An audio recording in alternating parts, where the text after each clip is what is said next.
In a world where preseason football is still somehow more entertaining than the MLB regular season, one podcast seeks to do the impossible and bore its viewers to tears. This is PeterMAN Inc. And we are live from the PeterMAN Inc. headquarters in Greensboro, North Carolina with your host Tristan Kilgannon and ESPN featured athlete Isaiah Ashley. As always, socials down in the description. Follow us on Instagram and Twitter. Keep up to date. Timestamps will also be down in the description if you want to skip around. We'll be posting shorter clips later this week.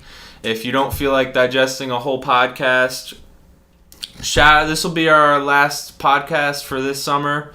Shout out to everyone that's tuned in. We appreciate the support. We appreciate you three. We love you guys. All 27 of you. Hi, Mom. Hi, Dad. Hello, YouTube bots. But first topic for today, we're going to be talking about Antonio Brown, his situation with his feet, and his situation with his helmet. So with his feet, he was in a cryogenic chamber. He was in a cold chamber. He did not wear the correct footsies. He did not put on the correct pajamas. He didn't have the Jordans on. And he suffered severe burns, I guess. Frostbite from the chamber. And it was actually predicted by Madden, considering he was on Madden 19's cover when they used the Frostbite engine. Well, that is very clever, man. My thoughts on that are simple. Last week we talked about the double amputee, Colton Hodge, whatever his name was, playing... Calder. Get it right. He's a future MVP. Future MVP. We talked about him possibly being the first double amputee in the NFL. The common solution to frostbite is amputation. So I think we could conceivably see Antonio Brown as the first amputee player in the NFL. Like the Blade Runner, to flash a picture up on the screen, we will see Antonio Brown sprinting downfield with scissors for legs, jumping 10 feet in the air to get Derek Carr's sloppily thrown passes. I don't think Antonio Brown is going to be seeking amputation. So his helmet debacle, he has been wearing the same helmet since he's been in college, wherever the fuck he went to college. Central Michigan State. Central Michigan State. And the NFL 4 years ago made certain helmets illegal. They've been developing new helmet technology. And in lockers, a list of acceptable helmets has been posted. 32 players were grandfathered in and were allowed to wear helmets that were acceptable. Antonio Brown, Tom Brady being two of them. And eventually they said you're not allowed to wear any of these helmets anymore. And his helmet is 10 years old. And he tried to paint his old helmet with with Raiders colors. Love that. And showed up to practice wearing a shitty painted helmet. Big fan of that. And he had threatened to not play, but... He's back. He's back because they denied his appeal, and he's back. Well, contrary to what Antonio Brown says, he in fact appears to need football. But I'm a big fan of this. There's a lot of reasons why Antonio Brown would want to keep his own helmet. But the reason I'm saying the one player who gave him a concussion before is now on his team. There is no danger anymore. Let him keep wearing the unsafe helmet. But if you're in the NFL, you're stuck between a rock and a hard place if you decide to hold out, because if he holds out, you're really not letting one of your best players play because of his helmet. And if you let him play with the unsafe helmet, you're going to get Will Smith making another movie about you, Concussion Volume 2, The Antonio Brown Chronicles. Before he decided to come back to practice, I thought he was insane and suffering from a high level of CTE, and I thought he was just a fucking nutcase. But then he decided to come back.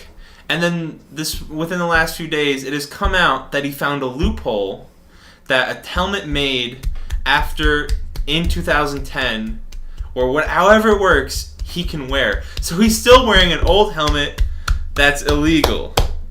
And that's the reason he actually returned to practice. Bravo. So I think he's suffering from CTE, and ever since the Vontaze Burfict incident, he has been a different person, a different player, and one with not much sanity. Well, we shouldn't joke about brain damage, but the biggest part of this, which is getting glossed over, this man tried to paint a helmet and apparently actually got it in the building before it got noticed. But, oh, man. Well, it might have been when he arrived on the hot air balloon. No, that was later. But that helmet, the hot air balloon's a completely different story. But that helmet, I love that engineer. That shows why he's in the NFL. He's got grit, he's got drive, he's got determination. He gets what he wants. He will go after you legally and with a can of spray paint. I love this. Raiders playoff team this year. Heard here first. The grit and determination is going to get him with spit dribbling out of his mouth, suffering from CTE when his kids are only 20 years old. Gonna get points with John Gruden for the grit and determination. You know Gruden loves that stuff. Gruden is the only reason Gruden is not standing up for himself in the media is because if he does that, Gruden looks like more of a clown than Antonio Brown does at this moment. He's forced to just because of the trade he made for him. That and Antonio Brown's right. What do you mean the trade he made for him? We traded a 3rd to 5th round pick. I know, but he traded for him. It was different if he was already on the team. Then John Gruden could be more forceful with his opinions. Because when you see him on transitioning to our next topic, when you see him on Hard Knocks, he does not seem pleased with the fact that he has to wait on Antonio Brown because he didn't wear the proper footwear in a cryogenic chamber. In a cold chamber. A cold chamber. Don't let him fool you, ladies and gentlemen. Gruden loves this. This is the type of hard-nosed grit and determination which is going to bring the NFL back to 1982. And they're trying to bring NFL back to 1982 with Richie Incognito.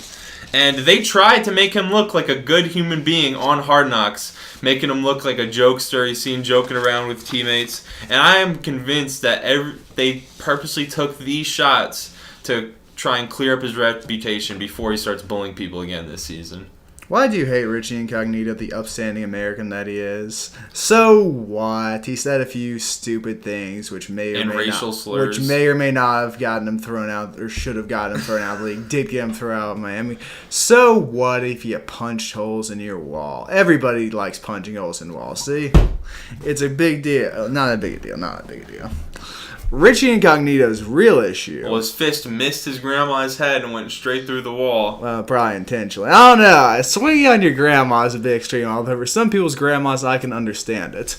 But what are you saying, buddy? What I'm saying is, the real issue with Richie Incognito, that man cannot play in the NFL anymore.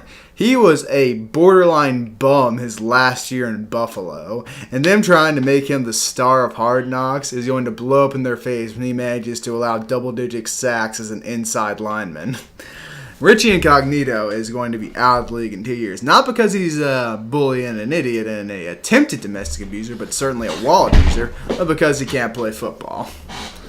I mean, he's probably suffering from CTE also when you're throwing punches on your 90, 80-year-old grandma. I have no idea how old she was. But then you also have... She's a 42-year-old.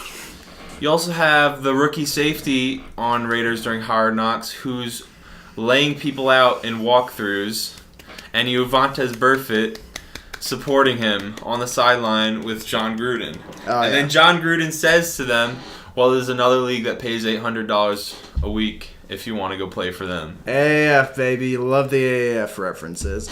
Big fan of laying out people during drills. We saw that with Lonnie Johnson Jr. last week with the Texans. Great move. Gruden loves that stuff. This is the type of hard-nosed culture him and Antonio Brown are going to breed in there. Says the one who's had like 20 concussions. And? You love... I don't love it. John Gruden loves it. John Gruden hates it. John Gruden loves it. He just can't let the media know. Building a hard-nosed football culture. We don't do walkthroughs. We have pads on every day. Even when they don't appear to be on, they're on. We're hitting. That's the type of stuff which is going to bring the NFL back to 1981. You think the NFL should go back to 1981? You know, I think the Raiders are going to go back to 1982, which John Gruden said, I believe, take the NFL back to 1982. Raiders' record in 1982 was 8-8. So, if that is the ceiling John Gruden is shooting for, that's very achievable. If only John Gruden could reach 8-8. Only John Gruden, truly an elite coach and an even better man. So, keeping it with the NFL, we got some preseason talk. We're going to talk about Daniel Jones, Dwayne Haskins, Kyler Murray's performances. Now, me watching their performances and ranking them, I feel like Dwayne Haskins was actually the most exciting player and most promising player based off his performance. Yes, he did throw 2 interceptions. He went 8 for 14 with 117 yards, no touchdowns. He played 6 series, but when you see the completions he did make, he's stepping up in the pocket, evading pressure, making deep throws downfield into tight coverage. His 2 interceptions weren't the best, but they're interceptions that are very fixable and not cause for concern. I feel like he showed more than the other 2 quarterbacks. And that's my opinion on him. And then the second most exciting performance to me was Daniel Jones. He went 5 for 5 for 67 yards. 1 touchdown on 1 series. Now, a lot of people were saying his performance is astounding. I don't think that. Like a lot of you've probably seen in the media that the touchdown, if you have a better safety back there, it's probably getting intercepted. It's getting really fucking annoying. It's not funny at all. I'm prepared to talk about Daniel Jones now. I've finished my beer.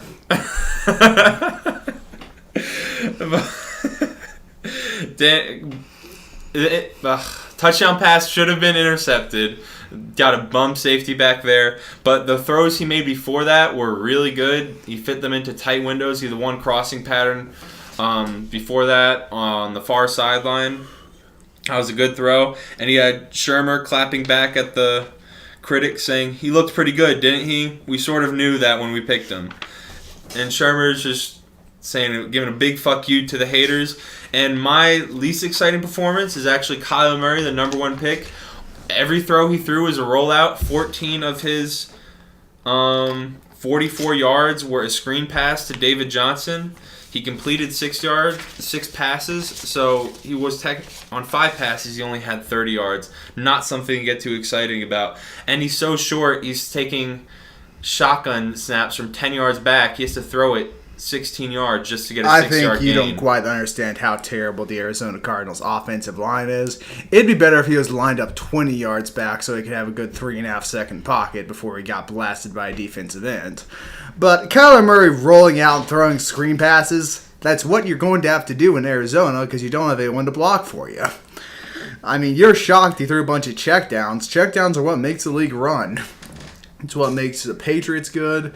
It's what's going to make, I'd say, the Rams good last year. Checkdowns are the way to go. Big fan of that. I'm not hating on him for it. I'm just saying he didn't show that much. I didn't see the explosion off of the throw that everyone's saying is insane arm strength.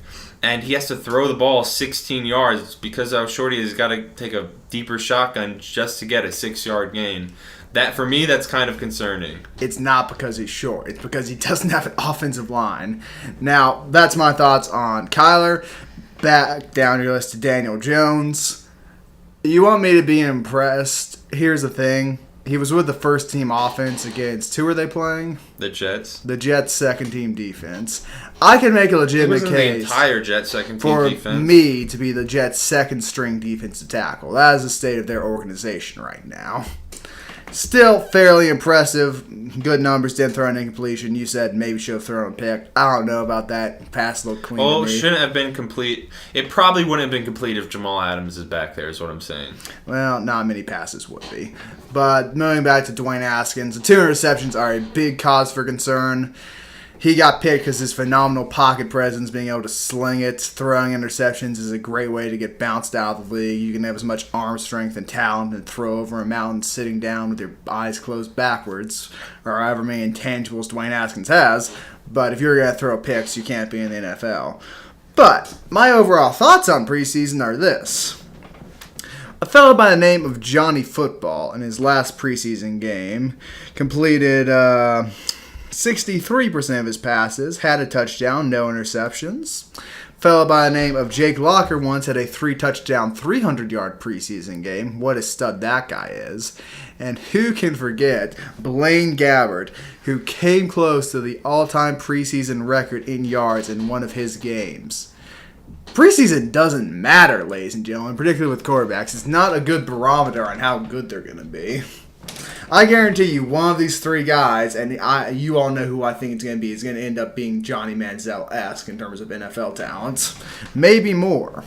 preseason is not what you want to base your hopes and dreams on. Well, I'm not saying I'm basing my hopes and dreams on that. I'm saying who is the most exciting and most promising based off the very limited action we've seen them in up to this point. Well, very limited. It wasn't a definition of how good they're. I agree with you that preseason isn't really an indicator, but the little indication that it gives, those are my opinions on who's shown the most so far. You know what gives a better indication? College careers. Okay. Well, we're not going to get into college careers now, but a player who's a rookie, just came out of college from Alabama, Quinten Williams, has had some interesting and exciting quotes. He gave his quote about what it's like to be in the NFL now. We'll roll that now. Dope. It's like playing Madden, but in Madden. So it's dope. It's dope to be. I love it. I love every last bit of it, man. Just a kid to come to work, man, and just people what you gonna do with your money? And sometimes I forget, dog, I am getting paid. You know what I'm saying? Because in college, you working harder every day, every day, and you just you're not getting paid. See what I'm saying? So it's to be out here, you will forget sometimes it don't hit you yet. I'm getting paid millions of dollars to do this. So Copyright claim, copyright claim, copyright claim. And he also said and he also gave some interesting comments about his Madden rating and playing Madden, saying he wanted to play with himself later. Yeah, I got an 80 on Ultimate Team, so I'm gonna go play with myself today. So see how I feel. That came out weird.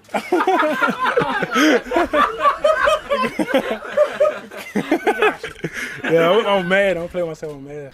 A bit colorful there. And Quinten Williams is a man of the people. If only the Madden franchise mode was good, would it be like being in Madden? But he is not actually in Madden. You hate to see it. You gotta hope that one day he gets a chance to play with himself. A lot of people spend their whole careers trying to get to the point they can play with themselves. Do you play with yourself? Williams has broken through. Unfortunately, I am not in Madden 20, so I do not have an opportunity to play with myself. I play with myself a lot. Okay. Really, Tristan? Masturbation jokes on this professional, high level, highbrow, gentlemanly podcast where we have very reasoned debate. You're going there. But one of his quotes I thought was kind of interesting from not so much the funny part of his quotes, but he said you have to work so much harder in college for no paycheck, and you don't have to work as much in the NFL for paycheck, saying he doesn't even he's oh shit, I'm getting paid for this now. And it's just goes to show college may be exploiting. You're working harder for no money. Are you insinuating that the NCAA would exploit its players? I would never do that. Yeah, I think you are. We gotta move on to the next topic quick before the NCAA goon squad busts through that door. So moving on to the next topic. A preseason performance which we actually care about here on the Thicc Man Inc. headquarters. Nathan PeterMAN coming out hot, 75% completion percentage, 1 touchdown, scrambling, running, getting out of there, 56 rushing yards on 3 attempts, passer rating of 115. And I gotta say, there's a compelling case for Nathan PeterMAN to be the day one starter for your Los. I don't know where they are. They're in some city somewhere. We don't know yet. He's a compelling quarterback, though. I think he should be their day one starter, given Derek Carr's many issues. First, before you move on, condolences out to Buffalo Bills fans. Yeah, we're really sorry you lost this lad. I don't think Nathan Peterman's going to be doing anything this season. John Gruden did say that Nathan Peterman was growing on him. Stephen A. Smith had some colorful comments about John Gruden saying that. Wasn't too happy. Like you said, he's not playing against the first team defense of the Rams. He's playing against second. Wasn't he, though? You don't think Aaron Donald was out there headhunting Nathan Peterman in a preseason game? He was out there playing against second and third team defenses. Not the most exciting defenses you're going to see on an NFL level. And he was sacked twice. So the Raiders have a bad offensive line. Is that what you're saying? Because that's the point you're making. But here's my thoughts. Derek Carr will start the year because he has one of the most ridiculous contracts in the NFL. You and I would both agree on that. His contract, tad steep. Who? Derek Carr. That's all right. I mean, it's $24 million a year. He did it when he used to be the highest season. He used to be the highest paid player in the league. But I don't think he's top 5 now. whatever, guys. Big contract gonna start. When Derek Carr's leg gives out on him, like it has so many times, you will see the legend from Buffalo, the son of the Buffalo Wings, come storming down the field to lead the Oakland Raiders to the playoffs. I say Carr's got 3 or 4 games before he gets injured. Then it's Nathan Peterman's team. With the Frostbite man himself. That's why they synergize 2,000 so yard well. season. Antonio Brown's now used to the cold. Nathan Peterman used to the cold. Played in Buffalo. It's a great combination. So, Andrew Luck, he's been dealing with more injury problems. The Colts GM Ballard said they're 3.5 they're saying 3.5 weeks away from the season, so he's not ready to say his regular season in jeopardy, but he did say that he might miss the first week of the season. And this is not good for the Colts because they have a Super Bowl roster, and they may or may not have Andrew Luck this year. It could just be another year wasted for the Colts, I think. I think you're absolutely wrong, and here's what I think about that.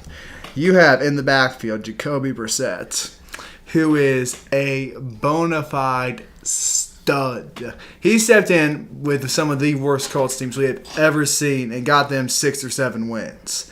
He had to play behind a non-existent offensive line with his only offensive weapon being T.Y. Hill and the decaying corpse of Frank Gore out there in the backfield. I think Jacoby Brissett will step up, have a monster performance week 1, and then go back and forth with Andrew Luck as he battles injuries throughout the year for the full-time starting Jacoby job. Brissett is just a slightly better Mark Sanchez. There is no such thing as a slightly better Mark Sanchez. There is only Mark Sanchez. But Jacoby Brissett, I'm surprised you don't back him. He is from your own school, NC don't State. care. He's not that good of an NFL. He's a decent NFL player, but he's not that good of an NFL quarterback, and he's not a starting quality player. This is going to be He's a good backup. This is going sure. to be looked at as a Montana Young style situation where the reins from one legend are. You handed think off that to Jacoby Brissett is a Hall of Famer? Depends on how his career unfolds. If he stays a backup, That's with most any certainly player not. ever to enter the NFL. Depends on how their career unfolds. What does that even mean? It means it depends now his career unfolds. If the Colts decide it's time to move on from Andrew Luck, whose arm doesn't work and now his ankle doesn't work, and he gets the reins on this team and gets a chance to run the offense, I think there's a real chance he could be a Hall of Famer. All right, whatever. I disagree. I think the Colts are in a lot of trouble with Luck. And Golden Tate was denied his appeal. Speaking of a lot of trouble. Golden Tate was denied his appeal of his 4-game suspension for a performance-enhancing substance that was found in his system, which he said came from prescribed fertility medication. His appeal was heard on August 6th by an arbitrator in New York. The suspension will cost him $465,000 in salary, $116,000 per game.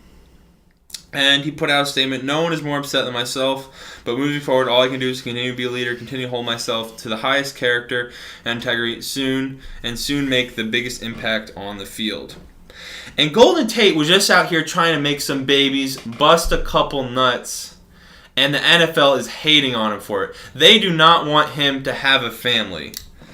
And it's not his fault he's out here shooting blanks. That is not his fault. And all he needed was medication to get the job done. And the NFL is hating on him. And this is going to be one expensive baby that is not even in the process of being made yet. $460,000 already? That's not good. And this could be really bad for the Giants with Cody Latimer and Benny Fowler being their best receivers on the roster. But Darius Slayton is going to be the next out of Auburn, is going to be the next Victor Cruz and have a 1,500-yard season this year. Get injured. And lead the Giants to the playoffs. Well, you have to get injured and never play again after a few seasons of that. So, but you know what Golden Tate and Barry Bonds have in common? What do they have in common? Nothing. Barry Bonds didn't get caught. Ah! That wasn't that funny. Oh, it is. I'm laughing at the Giants. They replaced Odell Beckham with Golden Tate, and Golden Tate got busted for PEDs when he's trying to have kids. That's hilarious.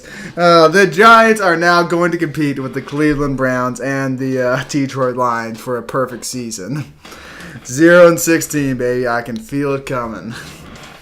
They're not going 0-16. They're winning 7 games this year or more. Ooh. Their over-under, I think, it's either 5.5 or 6.5 games, and I'm taking the over. I'll take the under. How much do you want to put on that right now? $20. I'll make it 100. I'm not doing 100. Because you're not a baller. Because you know I'm not a big baller and not rich and privileged like you are. You're not like Rich Paul. Hey, speaking of Rich Paul. The transition! There was the Rich Paul rule enacted by the NCAA. Before he keeps going, the NCAA was not dumb enough to name it the Rich Paul rule. It became named the Rich Paul rule, and it was a rule that wasn't going to allow NCAA athletes to hire an agent without a 4-year degree. That's right, correct? Correct. And there was a lot of people upset, calling the rule racist and against. And they named it the Rich Paul rule because Rich Paul, one of the most prominent NBA agents seen in the NBA all the time, does not have a 4-year degree, but yet represents players like LeBron James, Ben Simmons, Eric Gordon, I believe. Anthony Davis. In response, he said that NCAA, when they retracted the rule because of all the backlash, they said, "We are committed to providing student athletes who are deciding whether to stay in school or explore NBA draft options with access to a wider array of resources to make their decision. However, we've been made aware of several current agents." This is skipping a few. We can flash it up on the screen for you. We know you don't want to read viewers. Several current agents who have appropriately represented former student athletes in their professional quest and whom the National Basketball Association has granted waivers of its bachelor's degree requirement. And for me, this was not a matter of race, and the NCAA were imbeciles for making this change in the first place, but they knew their reason behind it. They were coming at Rich Paul because of LeBron James. They are hating on LeBron James. LeBron James is the poster boy for high school athletes becoming professional athletes and not needing a trip in college. And the NCAA wanted to knock that out, as the NBA also is looking to take away the one-and-done rule that prevents players from coming in younger. They are scared of losing star players to the NBA earlier. You see this recently with Darius Bazley, Rich Paul getting him a $1 million contract with New Balance to intern. And you saw R.J. Hampton and Kenyon Martin Jr. skipping the NBA. I'd like to raise the question, are you really an intern if you're being paid $1 million? Not exactly, but that's what they call it, and Rich Paul got him that deal. So they are coming at a representative of one of the most powerful players in the NBA and someone who represents college not being necessary. And that's the reason they made this decision. Do you think they're going after LeBron James? They're not. They're going after Rich Paul because of LeBron James. You almost said it. Go James, baby. LeBron James. Flash my picture up on the screen of LeBron. But here's the thing. The NCAA is either not very smart or they weren't going after Rich Paul. Because here's the thing with Rich Paul, the people he just named and represented and all those players would have been picked top of the draft, would have been guaranteed first-round picks. So them leaving, getting represented by Rich Paul wouldn't have really meant anything because they're not coming back. They're already going to get drafted. Sorry, to clarify, R.J. Hampton and Kenny Martin Jr. are not represented by Rich Paul. They're just examples of players skipping, top recruits skipping the NCAA for something else. Playing the EuroLeague. But this is going after the people who could be like Rich Paul. And the thing with Rich Paul is there's probably not going to be anyone else like him for a long, long time because you don't get to be LeBron's friend. There aren't too many people who are LeBron's friends or friends with the next LeBron James who can go off and I don't know you're friends with me. Okay, tell me about your athletic feats. The most impressive athletic thing you have done. I peaked in 10th grade. The most impressive athletic thing you've ever done is walk down the street with 4 torn labrums. I commend you for that. But completely lost my train of thought there. I'm sorry. You should be. We're trying to have a reasoned and logical debate here, Tristan. Is that why you cracked out the glasses for this one? The viewers care. The viewers care. But there aren't going to be too many people like that who are in LeBron's inner circle when he's growing up. And that's kind of how Rich Paul got in there. But they're just trying to limit Rich down. Paul is, in fact, very rich. And his name is in fact Paul. Paul Rich. Paulie Rich. So do you want to go? I want to finish. Oh, you got something else? I do. I will conclude with saying this. The NCAA cares very deeply about its players and is very concerned with how they are treated, and everything is fair and just for them. They would never misuse, mistreat, or mishandle anything to do with their players. And we have absolute faith in them. 100%. I've done the sponsorship NCAA. Please let my family go. Oh, we have to make sure to cut that out. Cut that out. We don't want the viewers to see that. So, do you want to run through the NBA notable schedules and we'll talk about that? I will if I can find the piece of paper I put them on. How about you lead the way, Tristan? So, the Lakers are playing the Clippers on opening night, and I'm going to give a one-sentence reaction to each game. The Lakers are going to slaughter the Clippers on opening night in PG's absence. They're going to win by 20 or 30 points on opening night. Well, here's the thing. LeBron James is going to have to play the best player in the West, which is something he has never done at home in Staples Center. I think that'll be a very interesting game. Kawhi Leonard come out, mega statement. Pat Bev got that dog in him. He's got that dog with an A and a W in him. Dog in him. Monte Serrell, absolute stud. Sinners I can't pronounce the name of. No, they'll be set. The Clippers take that game easily. And then Clippers, all right. So December 11th, Kawhi Leonard returning to Toronto. And my reaction to this game, Kawhi is going to slaughter the baby dinosaurs, and that is going to be a 50-point win for the Clippers. Well, heartwarming as it is, Kawhi Leonard will be the rare star who is not going to get booed when he comes back to his hometown. They're going to love him. They're going to shower him with praise. They're going to feed the Clippers for free. It's going to be a jolly good show. And next notable game, Zion is making his Madison Square Garden debut on January 10th. And Zion is not only going to be dunking on the Knicks, he's going to be dunking on the people of New York, who are going to be crying that they didn't have the chance to draft him. Well, the people of New York are probably going to be at the Nets game, so. That's probably true. Probably true. But keep it going. So you don't have any comments on that, too? Zion, whatever. New York feeling sad. I love it. November 27th, AD is headed back to New Orleans with the Lakers. And AD is going to make the New Orleans Pelicans wish they were the New Orleans Hornets. AD is going to have a revenge game, and he's going to drop 60 on their head. And the Lakers are going to win by a score of 130-90. And going to win by 40 points. Well, it's very unfortunate for Anthony Davis because he is going to have to play the best player in Pelicans history, being Drew Holiday. Drew Holiday at 6'5" is going to put the clamps on 7-foot Anthony Davis. Zion will be dunking on LeBron, dunking on AD, dunking on DeMarcus Cousins, dunking on the ghost of Lonzo Ball, even though he's on his own team. It's crazy. There will be dunks everywhere. Pelicans take that game. Anthony Davis rain down upon him with booze. He may even get hit with some of that famous New Orleans cooking out of the stand. Someone is going to throw a crayfish at Anthony Davis. So November 27th, Kyrie Irving is going back to Boston, and Boston is going to make Kyrie Irving wish he thought the world is round. Boston is going to slaughter the Nets in the absence of Kevin Durant, and Kyrie Irving is going to go back home to his Brooklyn apartment in tears. Well, the beauty of that, I don't think he's going to get a chance to go back home. There will be an armed mob of white-hooded individuals waiting outside Celtics Arena by the team bus for Kyrie. Kyrie will have to be helicoptered out back to New York after that game. But the Nets take that game easily. December 25th, battle for Los Angeles on Christmas.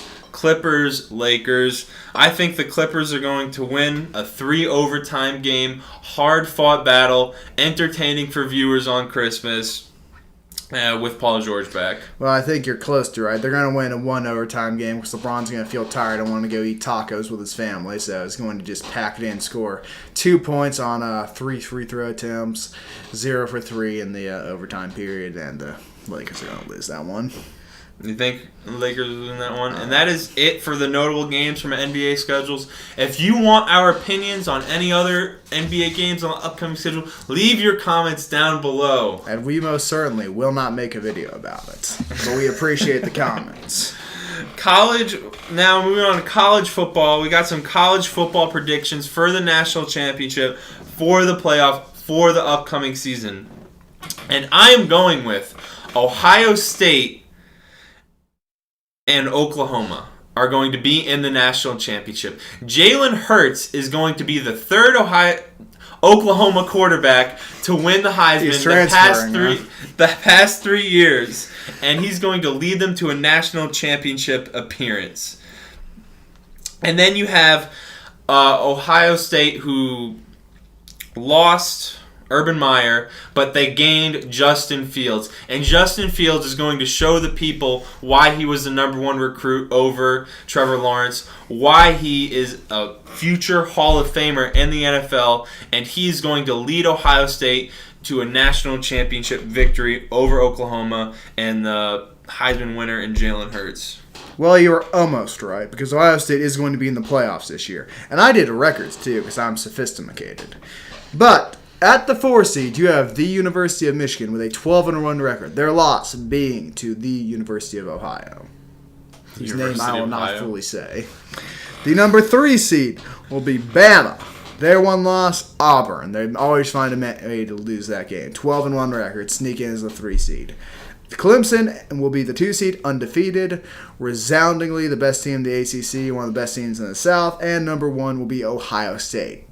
Undefeated season, beat Michigan. Justin Fields, baby. Justin Fields will then lose to Michigan due to sheer khaki power of Jim Harbaugh in the first round of the playoffs, while Clemson, with Trevor Lawrence, topples the Tua Tagovailoa, wherever you say his name, for Alabama. Now that will lead to the Michigan-Clemson national championship game. And I'm going to tell you who wins that. The fans win that. That will be the most aesthetically pleasing game in college football history. You've got the maize and the navy blue clashing with the purple and orange. The mustard packets and purple and orange. The mustard packets versus the tie-dye rave strip clubs. It'll be a light show both on and off the court, and Michigan will take home its second national championship. Well, we obviously disagree on that, but it seems like you also have high expectations of Justin Fields this season with Ohio State. It's only going to lose one game, so... So, speaking of Ohio State, they are trying to trademark the word the, because, the Ohio State, they're trademarking just the word the. And they're going to try and make money off of every company that uses the word the on a t-shirt and merchandise. Well, this is very synonymous of the University of Ohio. Complete stupidity. It's to be expected, really. They had to have some controversy. You got rid of Urban Meyer. You got rid of him, so you naturally have to do something else to stay in the headlines and stay controversial. Yeah. They're not getting this one, Chief. The University of Ohio will not gain rights to the word the. It's a plea for attention. More attention than they don't even need the attention. But keeping it with predictions, this time for the NFL and the Super Bowl. And you heard it here first. Well, you probably didn't hear it first. The Chiefs are going to be in the Super Bowl. I can't even pick a different team from the AFC that's going to be in the Super Bowl. It's way too obvious at this point. But coming out of the NFC, the New York Giants will be making a Super Bowl run this year. Saquon is going to have 2,000 yards rushing, 25 rushing touchdowns, 1,000 receiving yards, and he's going to put the Giants on his back and lead them on a Super Bowl run. Who knows? You may even see Daniel Jones come on the field and be Rookie of the Year. The Giants have something special coming. Stay tuned. So to be clear, the New York Giants, according to your statements prior in the podcast, are going to make the playoffs with 7 wins in a tough NFC. Is that what's going to happen? Yeah, the NFC is going to be not as many wins this year. Everyone's going to beat each other. Anyway, back to the logical side of the table. The New Orleans Saints are going on their revenge tour. Drew Brees, Michael Thomas, Cam Jordan, by the way, the best Cam in the NFC South. Forget Cam Newton. Alvin Kamara, Marshawn Lattimore, New York legend Eli Apple, the only former New York Giant who's going to win a Super Bowl anytime soon. And who can forget long snapper, lowest rating in Madden, his revenge tour, Zach Wood. They will destroy the NFC, finishing with a 14-2 record and trouncing the Vikings and the Rams on their way to the Super Bowl. And from the AFC, you are going to have the best young quarterback in football dominating the division.